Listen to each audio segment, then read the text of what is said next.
Salvador Dali finally agreed last summer to the filming of this portrait of Salvador Dali.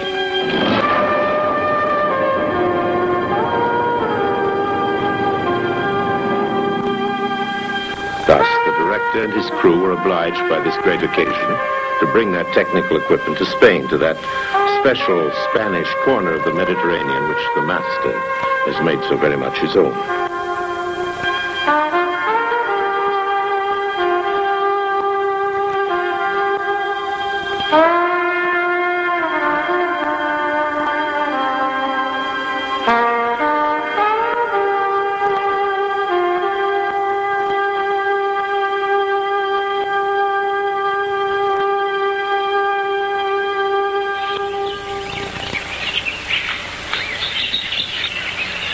A lengthy and exhausting journey brought the movie makers to Dali's door. He seemed weary. Cameras and tape recorders were turned on. But turned on was what the divine Dali was not. Salvador Dali, would you like to speak to us about your childhood? No! Salvador Dali, would you like to speak to us about your paintings? No! Salvador Dali, will you answer at least one question? No! Salvador Dali, do you or do you not want to do this film? Yes. Thank you. Salvador Dali, do you consider that birth is a traumatic experience? You know, every time Dali is this position, Dali becoming angry. Because this is one complete idiotic question. Yes! Yes! Yes! Yes! Yes! Yes! Yes! Yes! Yes! Yes! Yes! It's one traumatism. You have, it appears, a very clear idea of your prenatal life. Yes. Absolutely. Because already the Dr.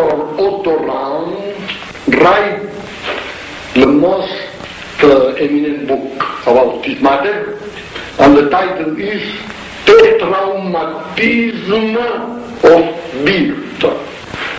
And I remember in the most minute details the images the most phosphorescent, the most paradisiac, the most truculent, and the most constant art and pop art. And this is astonishing, but it's absolutely true.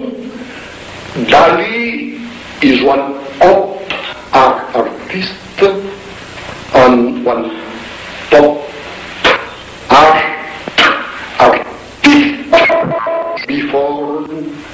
before born. Shot through with phosphenes and angelic visions, says Dali, my intra-uterine life had the color of hellfire. It was soft, motionless, and warm and sticky. My most splendid vision was that of two eggs in a frying pan without the frying pan, phosphorescent and blue-tinged, the image of an initial state that my whole imaginative life tends to reconstruct symbolically, just as it tends to overcome the horrible trauma of birth which flings us into the hard, cold, and frightfully real world. Dali says that he likes to assimilate his birth to that of the Greek demigods, like the offspring of Leda and the swan. Yes, because for mythological point of view, Leda make love with two different people. One, Jupiter. The second one, Tenda.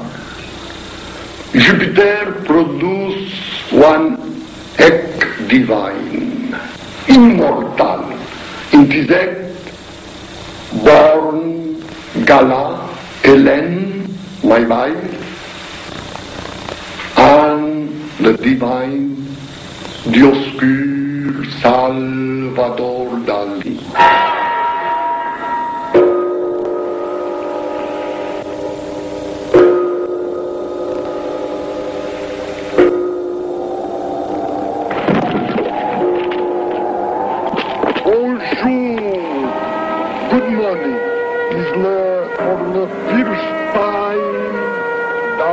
born with any kind of traumatism.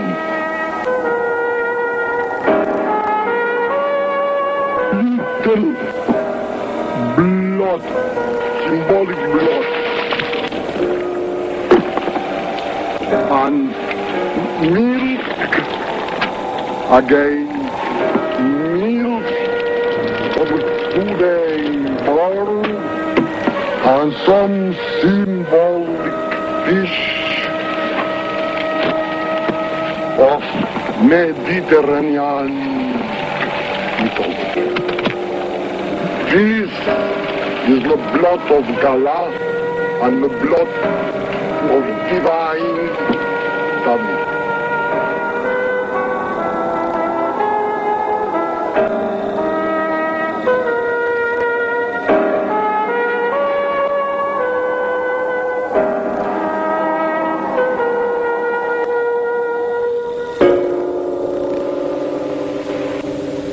In the second act of Tendar, also two twins, but these two twins is absolutely mortal, usual, denke everybody. In one, two immortal twins, Gala and Dali, and the second one, usual people. Thus, Castor and Pollux, Helen and Clytemnestra are born for the second time on the solitary beach of Port Ligat in Catalonia, on the coast of Spain.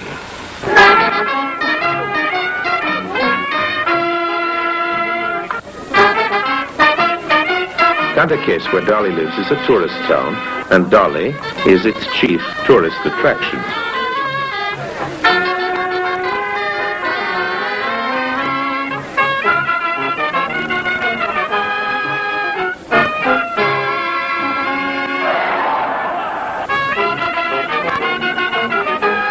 People come by the busload to look at him, and he keeps himself very amiably on display.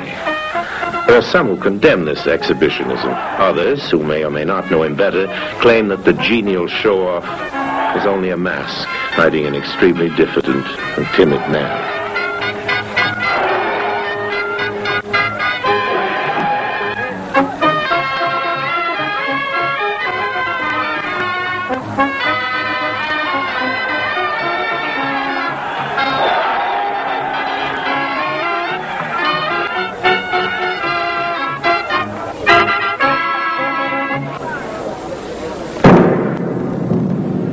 And now an old fisherman who speaks. Hola, Salvador. Bon dia. This is where we fishermen of Port Ligat have seen our friend Salvador at work every morning for the past 40 or more years.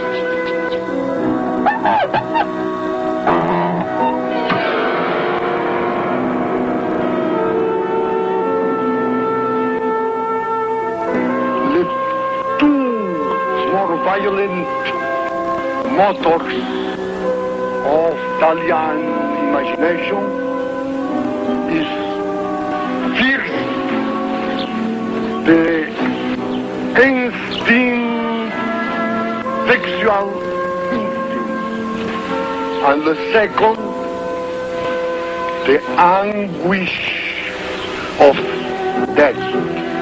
No one single moment in the capricious and eccentric life of divine Dali, no one single moment the spectre of death disappears.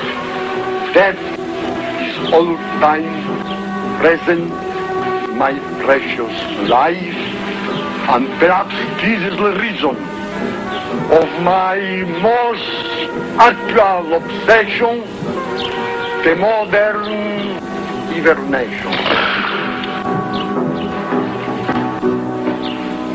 Our friend Salvador is about to wake up his pianist.